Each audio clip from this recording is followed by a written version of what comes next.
You got cut from the varsity. Did that really hurt when you got cut? It did. It really hurt because, you know, I thought I worked hard to get to the place that I was and to have an opportunity to make the varsity.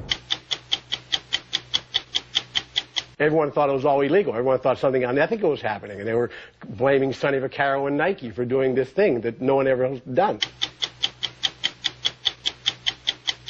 Welcome to 60 Minutes on Classic. I'm Steve Croft.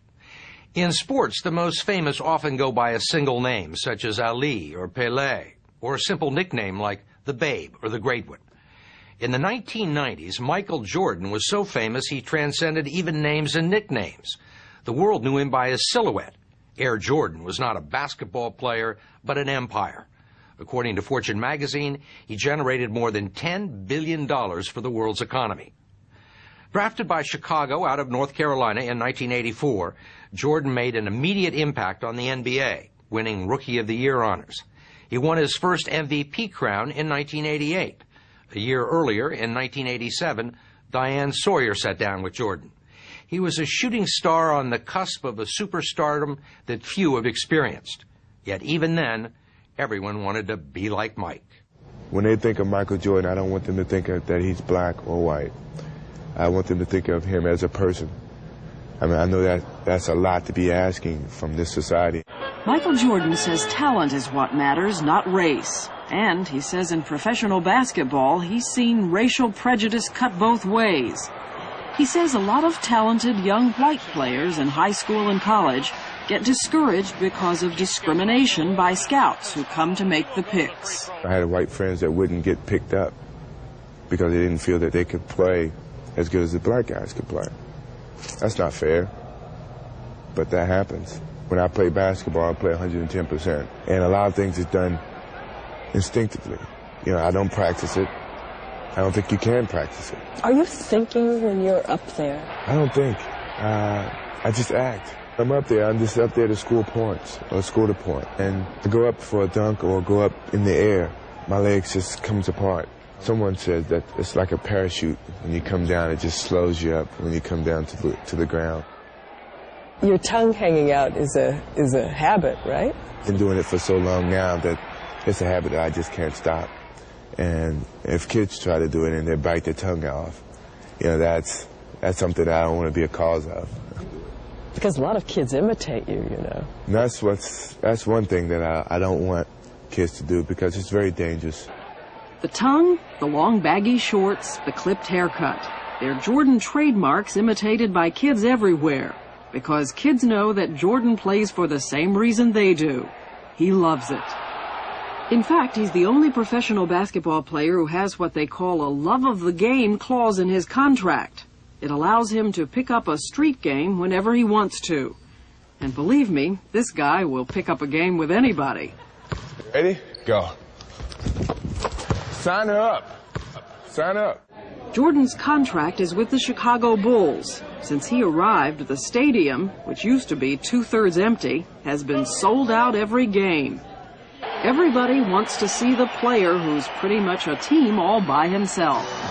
From North Carolina, 6'6" guard, number 23, Michael Jordan. Doug Collins coaches the Chicago Bulls, a team that often watches Jordan with the same amazement as the fans. The toughest thing that we've tried to overcome, and we're still working, is to get the ball to Michael and watch.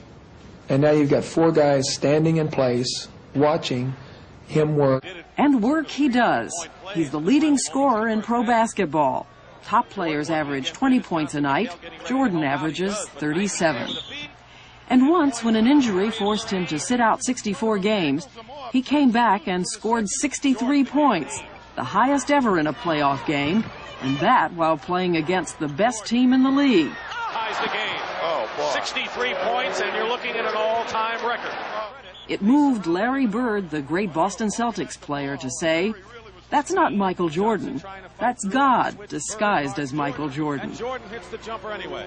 We know the famous quote from Larry Bird, right? That it's not Michael Jordan, it's God pretending he's Michael Jordan.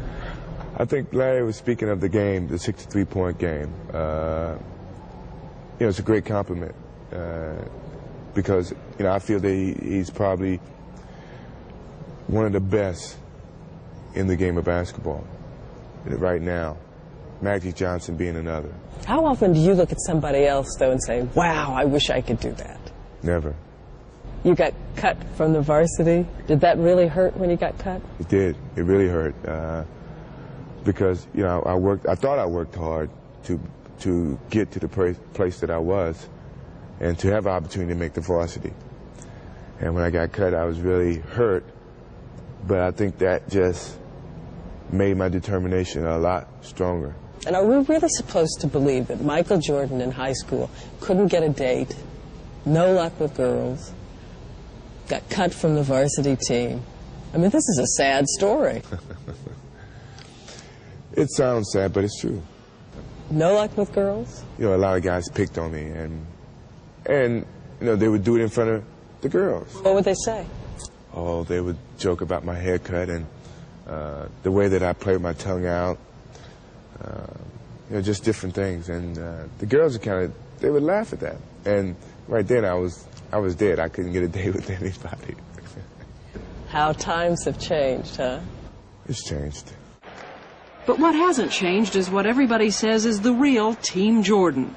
His father, a retired plant manager at GE, and his mother, a bank supervisor, who made sure that all of their 5 children finished college. We say no matter what it is, if you do your best, no matter what it is, if you apply yourself and do your best, you can walk away satisfied. And I think this is still within him. And he goes out to play. He only knows how to do is give it 100% of himself. I think he plays at full capacity.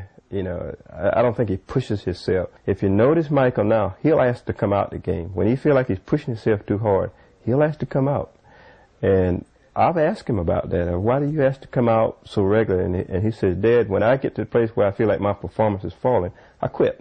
They still attend every game they can. The thing I do is look and try to locate them and make sure that they're there safely. We'll return to Michael Jordan when 60 Minutes on Classic continues.